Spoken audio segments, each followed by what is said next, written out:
Qatar could soon have a top job at the United Nations. It's been nominated to lead the ILO, that's the International Labour Organization. Think of it as the labour police. They protect the rights of workers, they suggest reforms, and they also prepare reports on various countries. Next month, the ILO will hold its annual conference. A new chair will have to be nominated there. Reports say it will be this man, Saeed bin Samik al-Mari, the Labour Minister of Qatar. And his name is controversial, I'll tell you why.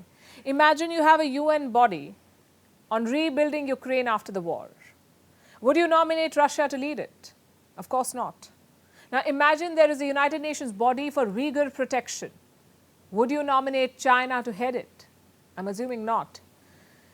Now this move by the ILO is no different because Qatar's treatment of labourers is notorious. Think back to last year's FIFA World Cup. Do you remember all the controversy around it?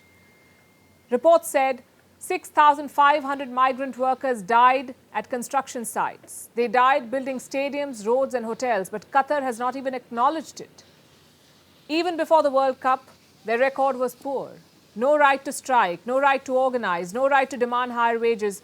They also had something called the kafala system. It's basically a sponsorship. A company would pay and house migrant workers. In return, they would have complete control over those workers. Their passports could be taken away. Even changing jobs required the employer's permission. This was almost like forced labor. On paper, Qatar has abolished the system, but reports say it is still prevalent. And yet, Qatar has been nominated to lead the ILO. What explains this double game? In one word, money. I'll recount two cases for you. The first is from 2017. Qatar gave $25 million to the ILO's Doha office. What for? To run a labour reforms program.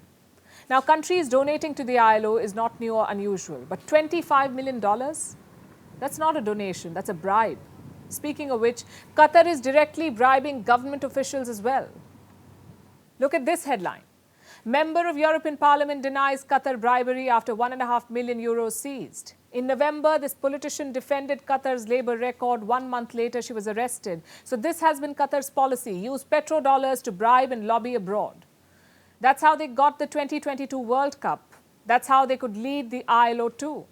In December last year, the organization's chief visited Doha. He was all praises. He said there was progress on health, safety and working hours.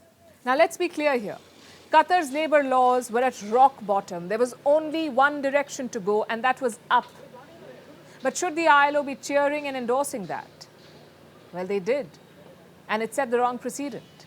In June, Qatar's lobbying will be tested in Geneva. That's where the ILO will meet. The organization may have nominated Qatar, but the members must approve it. If they do, it will be an institutional failure for the United Nations, and it won't be the first. In 2020, China was appointed to the UN Human Rights Council. Their qualification? Jailing 1 million Uyghurs. In 2022, North Korea led the United Nations top disarmament group. What was their qualification? Lobbing missiles, I guess. What do these examples tell you? There's something inherently broken in the United Nations system. If you have money, you can circumvent it. Like how China did with the Human Rights Council or Qatar with the ILO. But such appointments will have long-term consequences. A, they will erode trust in the UN or whatever is left of it, make it a laughing stock. And B, it will set back socio-economic progress. There is still time for the ILO to change course. Let's see what happens at their June summit.